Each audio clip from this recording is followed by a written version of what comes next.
जय श्री कृष्ण। राधे राधे मेरे प्यारे भक्त जैनों। आज आप सुनेंगे शुक्रवार की वैभव लक्ष्मी व्रत कथा।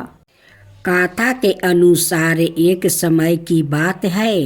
किसी शहर में कई लोग रहते थे। सभी अपने कामों में व्यस्त रहते थे। किसी को किसी से कोई मतलब नहीं था। भजन कीर्तन भक्ति भाव दया माया परोपकार जैसे संसारों का अभाव हो चुका था। शहर में बुराइयां बढ़ गई थी। शराब जुआ रस अत्याचार चोरी डकैती आदि बहुत से गुनाह शहर में होने लगा था। बावजूद इसके उस शहर में कुछ अच्छे लोग भी रहते थे। इनमें शीला नाम की स्त्री जो धर्मी की प्रकृति और संतोष स्वभाव वाली थी।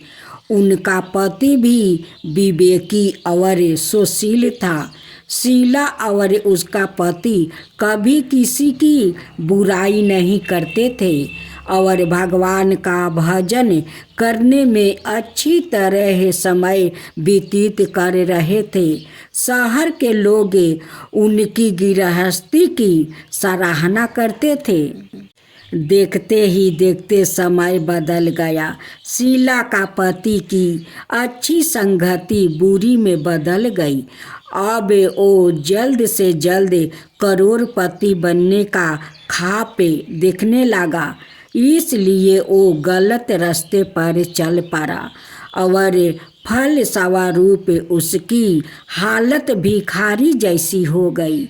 शराब जुए रस शराब गांजा आदि बुरी आदतों में शीला का पति भी फंस गया।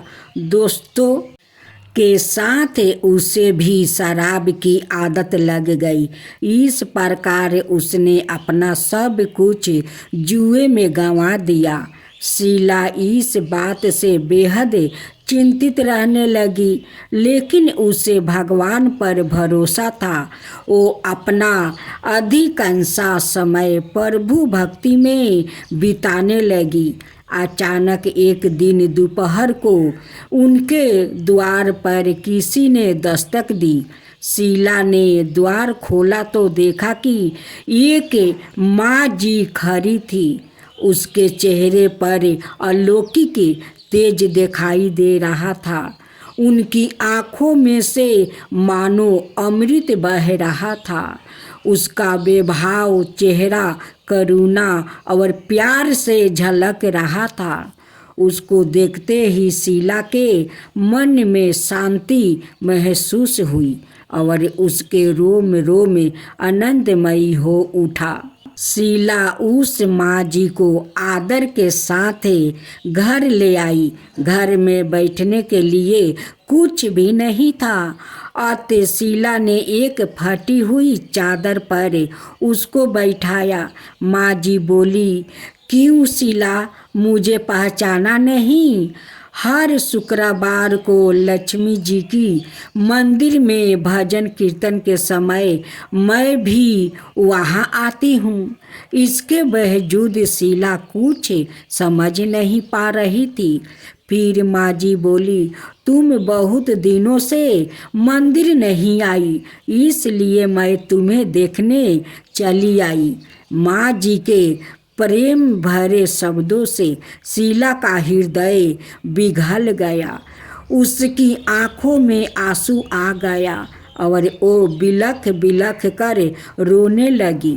माँ जी ने कहा, बेटी, सुख और दुख तो धूप और जैसे होते हैं। धैर्य रखो बेटी, मुझे तेरी सारी परेशानी पता है।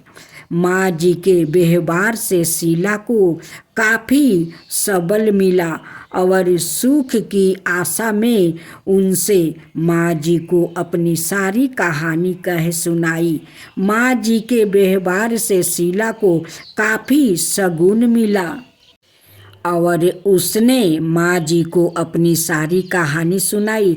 शीला के पूछने पर माँ जी ने उसे व्रत की सारी विधि भी बताई। माँ जी ने कहा, बेटी, माँ लक्ष्मी का व्रत बहुत सरल है। उसे वरद लक्ष्मी व्रत या वैभव लक्ष्मी व्रत कहा जाता है। यह व्रत करने वाले की सब मनोकामना पूर्ण होती है। वो सुख, संपत्ति और यश प्राप्ति करता है। शीला यह सुनकर आनंदित हो गई। शीला ने संकल्प करके आंखों खोली तो सामने कोई ना था। वो सोच में पड़ गई कि माँ जी कहाँ गई। शीला को तत्काल यह समझते देर नहीं लगी कि माँ जी और कोई नहीं, साक्षात लक्ष्मी जी ही थी। दूसरे दिन शुक्रवार था। सुबह स्नान करके स्वच्छ कपड़े पहनकर शीला ने माँ जी द्वारा बताई विधि से पूरे मन से व्रत किया। आखिरी में प्रसाद वितरण हुआ। यह प्रसाद पहले पति को खिलाई। प्रसाद खाते ही पति के स्वभाव में फर्क पड़ गया। उस दिन उसने शीला को मारा नहीं, सताया भी नहीं। शीला को बहुत आनंद हुआ। उनके मन में वैभव लक्ष्मी व्रत के लिए श्रद्धा बढ़ गई। शीला ने पूर्ण श्रद्धा भक्ति से 21 शुक्रवार तक वैभव लक्ष्मी व्रत किया। 21वां शुक्रवार को माँ जी के कहे मुताबिक उद्यापन विधि करके 7 स्त्रियों को वैभव लक्ष्मी व्रत की 7 पुस्तक उपहार में दी। फिर माँ जी के धन लक्ष्मी स्वरूप की छवि को बंधन करके भाव से मन ही मन प्रार्थना करने लगी। हे माँ धन लक्ष्मी, मैंने आपका वैभव लक्ष्मी व्रत करने की मन्नत मांगी थी। वो व्रत आज पूर्ण किया है। हे माँ, मेरी हर विपत्ति दूर करो, हमारा सबका कल्याण करो। जिसे संतान ना हो उसे संतान देना। सौभाग्यवती स्त्री का सौभाग्य अखंड रखना। कुंवारी लड़की को मन भावना पति देना। जो आपका यह चमत्कारी वैभव लक्ष्मी व्रत करे, उनकी सब विपत्ति दूर करना, सभी को सुखी करना। हे माँ, आपकी महिमा अपरंपार है। ऐसा बोल कर लक्ष्मी जी की धन लक्ष्मी स्वरूप की छवि को प्रणाम किया। व्रत के प्रभाव से शीला का पति अच्छा आदमी बन गया और कड़ी मेहनत करके व्यवसाय करने लगा। उसने तुरंत शीला के गिरवी रखे गहने चुरा लिया। घर में धन की समृद्धि हुई। घर में पहले जैसी सुख शांति छा गई। वैभव लक्ष्मी व्रत का प्रभाव देखकर मोहल्लों की दूसरी स्त्रियां भी विधि पूर्वक वैभव लक्ष्मी व्रत करने लगी।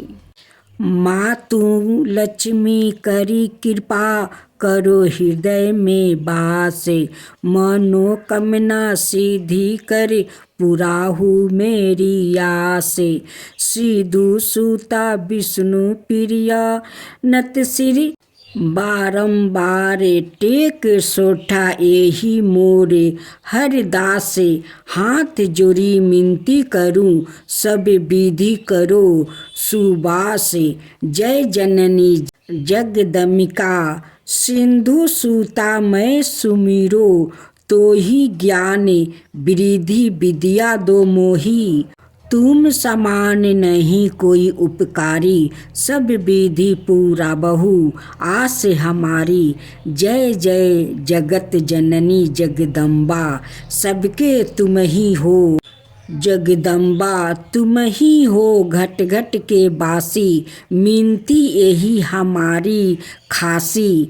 जग जननी जय सिंधु कुमारी, दीनन की तुम हो हितकारी, बिनबो नीत तुम ही महरानी, कृपा करो जग जननी भवानी, केही विधि स्तुति करो तिहारी, सुधि लीजो अपराध विसारी, कृपा दृष्टि चितबो मम ओरी जगत जननी, मिनती सुनो मोरी, ज्ञान बुद्धि जय सुख की दाता, संकट हरो हमारी माता, क्षीरी सिंधु जब विष्णु माथाओ, 14 रतन सिंधु में पायो, 14 रतन में तुम सुख राशि, सेवा कियो हमारी माता।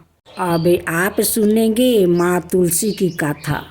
पौराणिक कथाओं के आधार पर तुलसी कौन है और उन्हें पूजना क्यों जरूरी है, जानने के लिए इस कहानी को जानना होगा। माँ तुलसी का नाम बिंदा था। बिंदा का जन्म राक्षस कुल में हुआ था। राक्षस कुल में जन्म लेने के बावजूद भी बिंदा भगवान श्री विष्णु जी की परम भक्त थी और सदाए बड़े मन से उनकी पूजा अर्चना करती थी। बिंदा जब विवाह लायक हुई तो उनकी शादी राक्षस कुल के दानव राज जलंधर से कर दी गई। यह कहा जाता है कि जलंधर ने समुंदर से जन्म लिया था। विवाह के बाद बिंदा बड़ी ही पतिव्रता से अपने पति की सेवा किया करती थी। जब देवताओं और दानवों में युद्ध छिड़ा, युद्ध पर जाते हुए बिंदा ने अपने पति जलंधर से कहा कि स्वामी, आप तो युद्ध पर जा रहे हैं, लेकिन जब तक आप जीत हासिल करे वापस नहीं आ जाते तब तक मैं आपके लिए पूजा करती रहूंगी और अपना संकल्प नहीं छोड़ूंगी। जलंधर तो युद्ध में चले गए और बिंदा व्रत का संकल्प लेकर पूजा में बैठ गई। बिंदा के व्रत का प्रभाव इतना था कि देवता जलंधर से जीतने में नाकाम हो रहे थे। जब देवता हारने लगा तो सभी ने भगवान विष्णु से प्रार्थना की कि किसी भी तरह वो देवताओं को युद्ध जीतने में मदद करे। भगवान विष्णु बड़े ही असमंजस स्थिति में थे। वो सोच रहे थे कि बिंदा को कैसे रोका जाए, जबकि वो उनकी परम भक्त थी। बड़े ही सोचने के बाद श्री विष्णु जी ने बिंदा के साथ छल करने का निर्णय ही ले लिया। व्रत पूजा को तोड़ने के लिए उन्होंने बिंदा के पति जलंधर का रूप धारण किया और बिंदा के महल में जा पहुँचे। बिंदा ने जैसे ही अपने पति जलंधर को देखा तो उनके चरणों छूने के उद्देश्य से पूजा से उठ पड़ी, जिससे बिंदा का संकल्प टूट गया। बिंदा का व्रत संकल्प टूटते ही देवताओं ने दानव जलंधर का सिर धड़ से अलग करके उसे मार दिया गया। भगवान विष्णु के छल का पाता जब बिंदा को गाता हुआ तो पहले तो वो जलंधर का काटा हुआ सिर लेकर खूब रोई और सती होने के पहले विष्णु जी को पत्थर बन जाने का श्राप दिया। विष्णु जी पत्थर बन भी गया, लेकिन इस बात से सभी देवता देवियों और लक्ष्मी जी खूब रोने लगी। सभी ने मिलकर बिंदा से खूब मिनती की कि वो विष्णु जी को श्राप से मुक्ति कर दे। आखिरकार बिंदा मानी गई। भगवान विष्णु फिर से अपना अवतार में आए। विष्णु जी ने देखा कि बिंदा जिस जगह सती हुई उस जगह एक पौधा खिला हुआ है। बिंदा से किए गए छल का प्रायश्चित करते हुए विष्णु जी ने खिले हुए पौधों को तुलसी का नाम दिया और यह ऐलान किया कि आज से इनका नाम तुलसी है और मेरा एक रूप इस पत्थर के रूप में रहेगा, जिसे शालिग्राम के नाम से तुलसी जी के साथ ही पूजा जाएगा और तुलसी जी की पूजा के बगैर मैं कोई भी भोग स्वीकार नहीं करूँगा। तब से तुलसी जी की पूजा सभी करने लगे। तुलसी जी के साथ शालिग्राम जी का विवाह किया जाता है। एकादशी के दिन इसे तुलसी विवाह पर्व के रूप में मनाया जाता है। तुलसी बड़ी पवित्र और बड़े काम की चीज है।